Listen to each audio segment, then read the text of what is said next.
नमस्ते, प्रणाम। मैं मनु मिश्रा फिर से हाजिर हूँ देवी गीत लेकर। कैसे लगेगा आप लोग को कमेंट में ज़रूर बताइएगा। हथवा में ली मैया बासे के डेलरिया हो कि चली हो दिहलीना। मैया मालिनी फूलवरिया हो कि चली हो दिहलीना। मैया मालिनी फूलवरिया हो कि चली हो दिहलीना। अड़हुल के फुलवा लोड़ी भरली डेलरिया हो कि गूँची देत्यो ना। मालिनी हमारा गजरवा हो कि गूँची देत्यो ना। मालिनी हमारा गजरवा हो कि गूँची देत्यो ना। आजू की रतिया मालिनी हमरा जगरतवा हो कि गजरा पहिनी ना। जाबई सेवका दुवरिया हो कि गजरा पहिरी ना। जाबई भगतन दुवरिया हो कि गजरा पहिरी ना।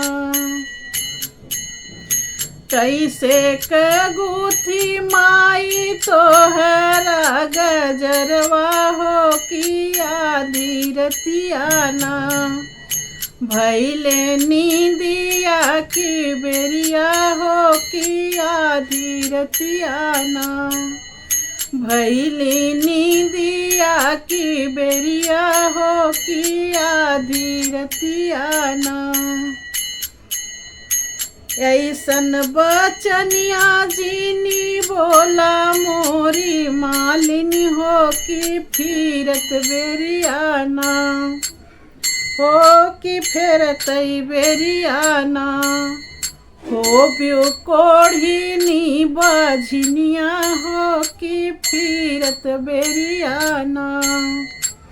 हो तुहयो बझनिया हो फिरत बेरियाना। इतनी बचना जब सुनाली मालिनिया हो कि उठी धैलीना। माई के दोना हो चरनिया हो कि उठी धैलीना। माई के दोना हो चरनिया हो कि उठी धैलीना। अन्न धन दीहु माई दुख धन दीहु हो कि जिनी हो दियो ना। माई कोढ़िया सरपवा हो कि जिनी हो दियो ना। माई को खिया बजनिया हमका जिनी हो कि हो ना। हमका दिहयो लालनवा माई एक बेरी ना। तोहरा गूँछबई गजरवा माई उठी उठी ना। अब की कसुरवा माई माफ कई देत्यू हो दोबारा नहीं ना। होई हैया ऐसी गलतिया हो दोबारा मैया ना। झट गोथबई गजरवा हो तोहारी मैया ना।